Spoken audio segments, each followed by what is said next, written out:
My brother raised his glass and said, "To the best son in the family, me." Everyone laughed. Then Dad said, "And to Michael, our biggest burden."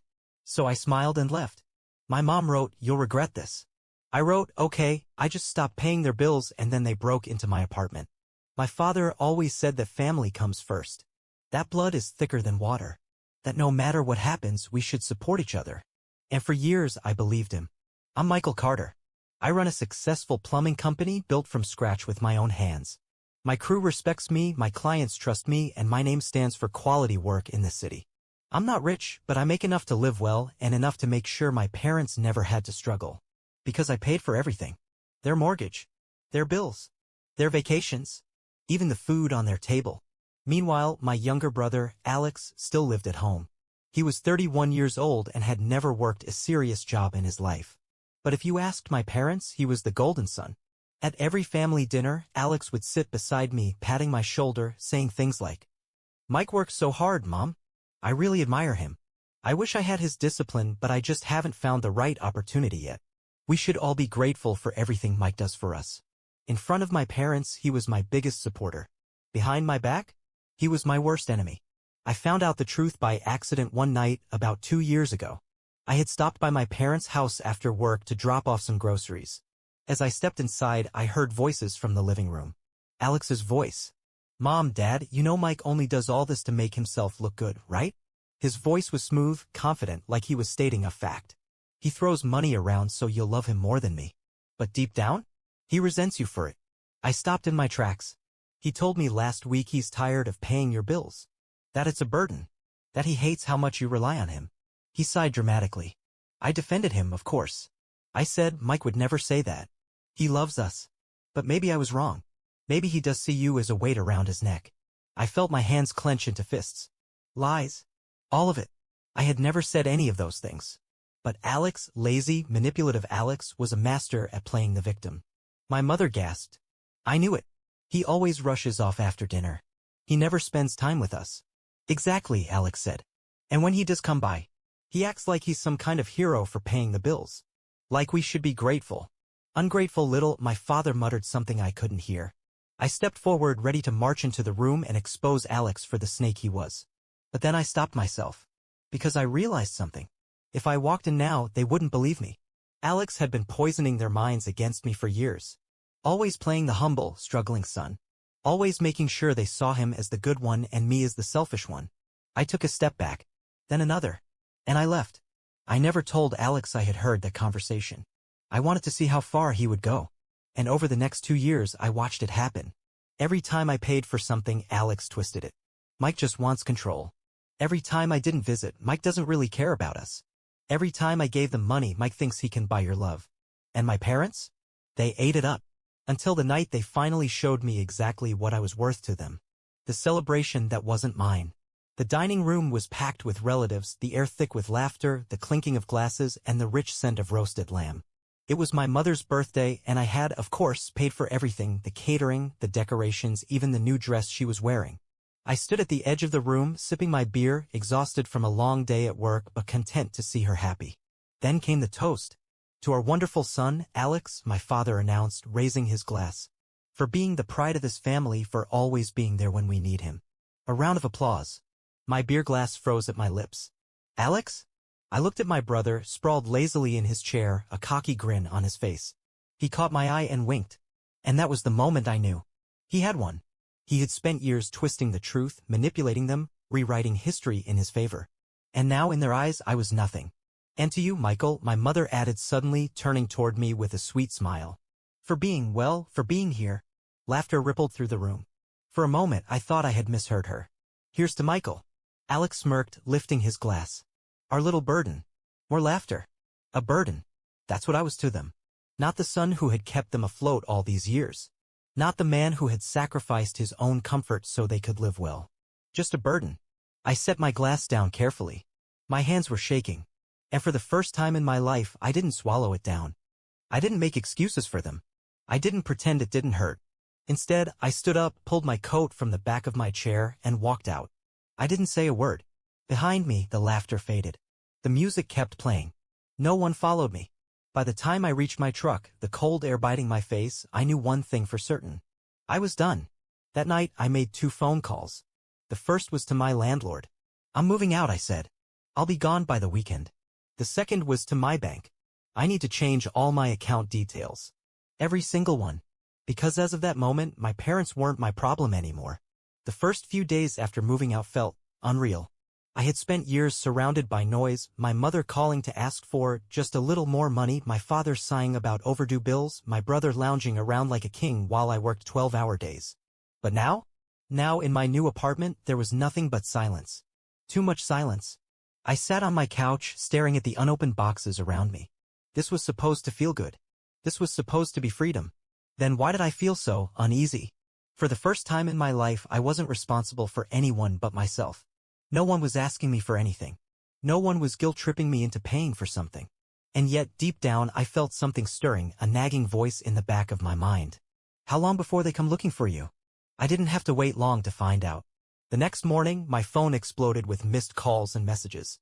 "Mom, where are you? Why are you ignoring us? Dad, this is ridiculous. Pick up the phone. Alex, dude, what is wrong with you?" I ignored them all. Then, in the afternoon, a different kind of message arrived. Bank notification, unusual login attempt detected. I frowned. A moment later, another message appeared. Your password has been changed successfully. What? A cold chill ran down my spine. I immediately called the bank, my heart pounding. Sir, did you authorize a login from a new device today? The bank representative asked. No. And you didn't request a password reset? Absolutely not. A long pause. Then, Sir, someone attempted to access your account from an unfamiliar location. We've locked your online banking for now. You'll need to visit a branch to reset everything. I closed my eyes and exhaled slowly. I knew exactly who was behind this. Alex. It wasn't enough for him that I had been paying for everything our whole lives. Now that I had finally cut them off, he was trying to take what wasn't his. But what truly shocked me wasn't the fact that he had done this. It was the fact that he actually thought he'd get away with it. That evening, I drove to my parents' house, a storm of emotions raging inside me. Anger, disbelief, and something else I didn't want to admit. Hurt. Because deep down, I still held onto the ridiculous hope that maybe, just maybe, my parents would finally see Alex for what he was. That they would finally open their eyes and realize that he had been manipulating them for years. That they would defend me, the son who had been taking care of them all this time. I should have known better. As I stepped inside, there was Alex, lounging on the couch, scrolling through his phone like nothing had happened. He looked up, smirking. Hey, man. Thought you were dead. I didn't answer. I just tossed my phone onto the coffee table, the fraud alert message still glowing on the screen. Alex's smirk twitched. Oh, he said. That? Yeah, I said, my voice calm but cold. That? He leaned back, stretching. Relax, I was just checking something. I took a slow step closer. You were trying to steal from me. He scoffed. Come on, Mike. Don't be so dramatic. It's not like you ever said you wouldn't keep helping out. You just walked away expecting us to figure things out. What did you think was gonna happen? I just stared at him. His confidence. His arrogance. The way he acted like he was the victim here. Did he even believe what he was saying? Before I could respond, my mother stormed into the room. There you are, she snapped, her face red. Do you have any idea what you've done? I turned toward her, but she was already charging ahead. Your father's blood pressure has been through the roof. I had to cancel my hair appointment because I was so stressed. And Alex, she gestured dramatically at my brother, has been trying to keep everything together while you've been off sulking. I blinked. Trying to keep everything together? Does she even hear herself? Trying to keep everything together? I repeated, my voice quiet. By hacking into my bank account? She waved a hand dismissively. Oh, don't be ridiculous. Alex was just trying to see if you were still part of this family. I stared at her, feeling my stomach drop. They knew. They knew what Alex had done. And they didn't care. I looked between them, trying to make sense of it. How? How can they not see through him? How can they not see what he's doing? How can they be so blind? I had spent my whole life believing that if I just worked harder, if I just gave more, if I just proved myself enough, they would finally see the truth. But now? Now I understood something that should have been obvious years ago. They weren't blind. They just chose to believe Alex over me. No matter what I did. No matter how much I sacrificed. No matter how much I gave. Alex could do no wrong in their eyes. And me? I was nothing more than a tool to them. A resource. A bank account. A burden. That was the moment something inside me snapped. The final goodbye. I turned toward the door. Where do you think you're going? My mother demanded. I didn't look back. You don't get to just walk away, she yelled. We're your family. I stopped. And in the calmest voice I had ever used, I said, no. You were my obligation. And I just canceled it. Silence. For the first time, even Alex had nothing to say. I stepped outside, feeling the cold night air hit my face. For years, I had let them control me. Let them guilt me into believing that I owed them something. But now? Now I was done. And no matter what they tried next, because I knew they would try something, I wasn't coming back. I had cut them off. I had moved out. I had made it clear that I was done. But they weren't. The calls turned to threats. For the first few days, the calls and messages didn't stop. Mom, Michael, this is not how a son behaves. We need to talk. Dad, come home now. Enough of this nonsense. Alex, dude, you're being ridiculous. Just come over and let's fix this. I ignored every single one. Then the tone changed. Mom, do you really want to abandon your family? After everything we did for you? Dad, you think you're so independent? Let's see how long that lasts when you have no one left. Alex, you're making a big mistake. If you keep acting like this, don't expect us to be there when you come crawling back. Crawling back? They still didn't get it. They thought this was just some tantrum that I'd get lonely and come running home, wallet in hand. But I wasn't coming back. And that was when things got worse. Strange encounters. One evening, as I walked to my truck after work, I noticed a car parked across the street. It wasn't one I recognized, but something about it felt off. The next day, it was there again. And the next. Different parking spots, but always watching. At first, I thought I was imagining it. Maybe I was just paranoid. Then, one night, I left my apartment late to grab some food. As I stepped outside, I saw a man standing near the corner of the building, pretending to check his phone. When I walked past him, he didn't move. But in the reflection of a store window, I saw him watching me. I turned around. Hey! He looked up startled. Then, without a word, he walked off quickly, disappearing down the street. That's when I knew. This wasn't paranoia. Someone was following me. The private investigator. I didn't have to guess who was behind it. The next morning, I checked my mother's messages. Mom, we just want to know that you're okay. If you won't talk to us, we'll find another way. Another way. They had hired someone to watch me. I had left them, and instead of respecting my decision, they were tracking me like a criminal. For the first time since this whole thing started, I felt something I hadn't expected. Fear. Not just anger. Not just frustration. Real fear. Because this wasn't just about money anymore. This was control.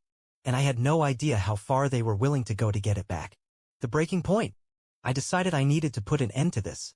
So that evening, I did something I knew would draw them out. I sent a message to the family group chat. Michael, I know you hired someone to follow me. Stop now or I'll go to the police. Less than a minute later, my phone rang. Mom.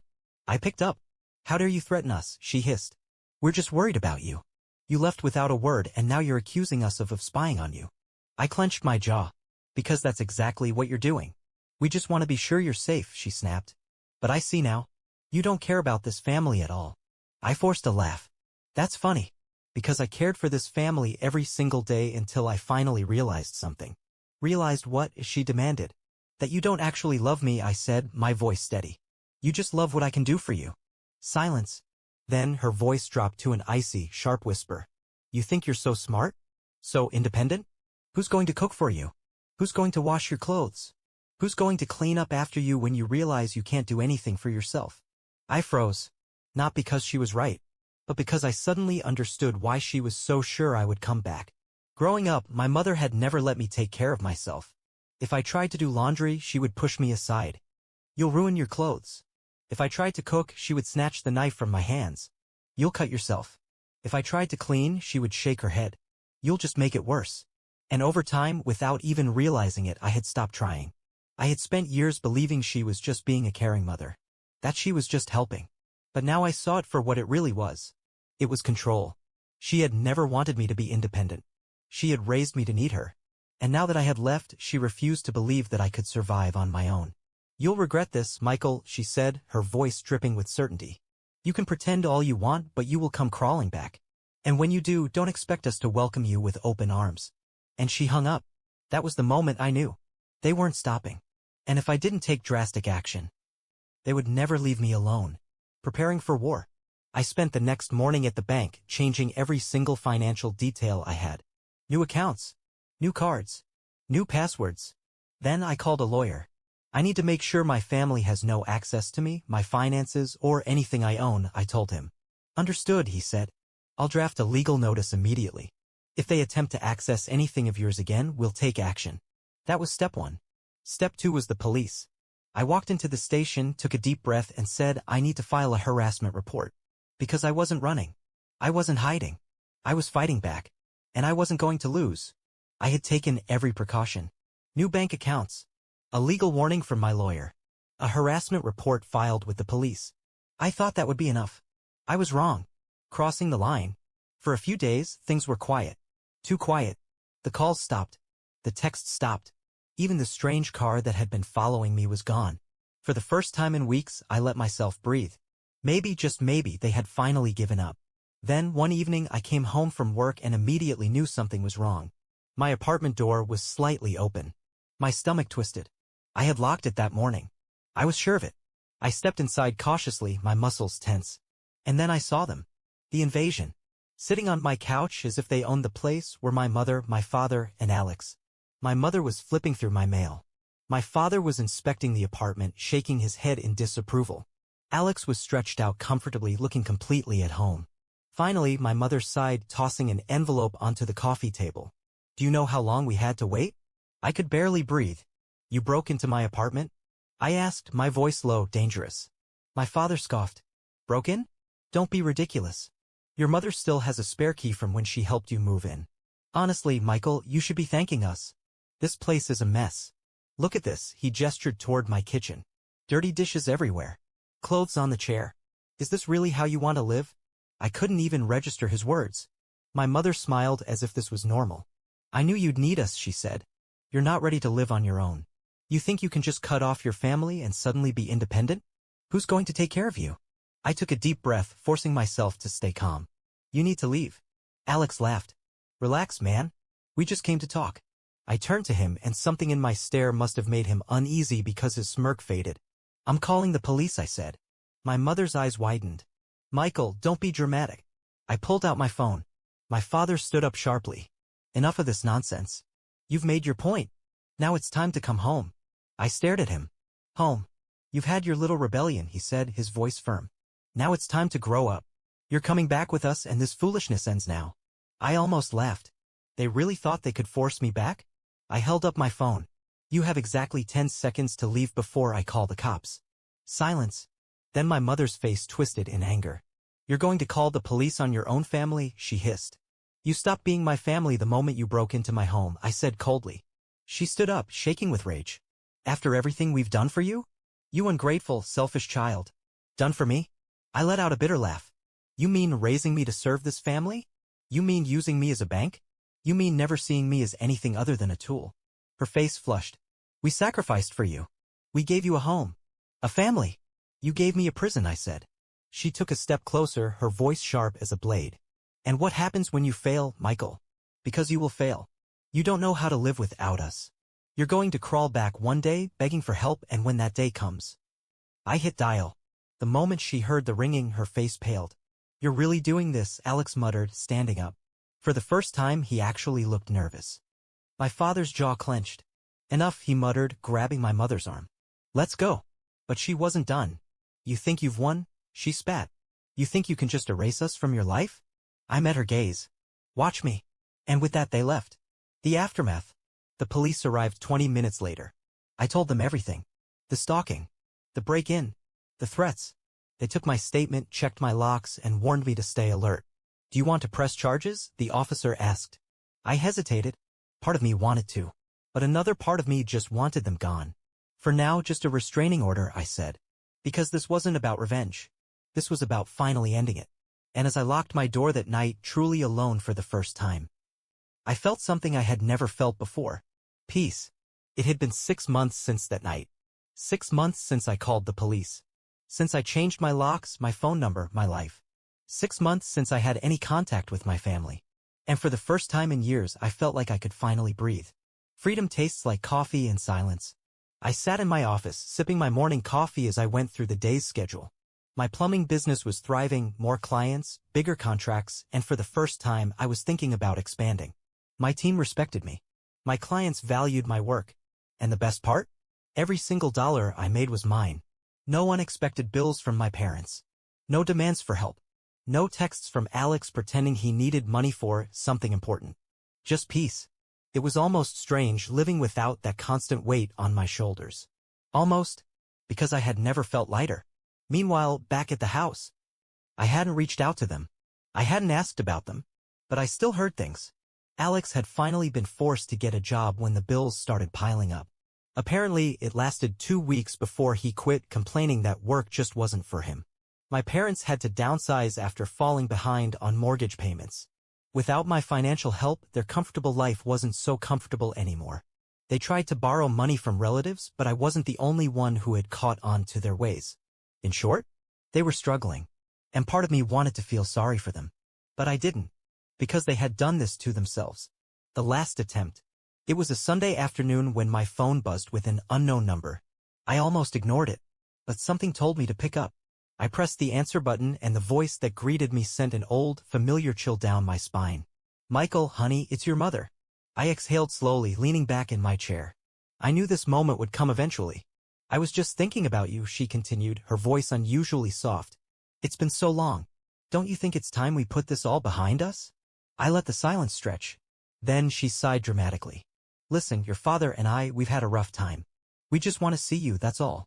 Can't we just have dinner together? As a family." I almost laughed. As a family? The same family that had treated me like an ATM? That had broken into my home? That had stalked me, threatened me, tried to make me feel small? And now that they were struggling, now they wanted to talk? I kept my voice calm. "I hope you're doing well, Mom."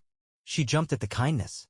"Oh, sweetheart, I knew you'd come around, but we have nothing to talk about." Silence. Then her voice hardened. "Michael, don't be like this. We're still your parents. We raised you. We took care of you." I nodded even though she couldn't see me.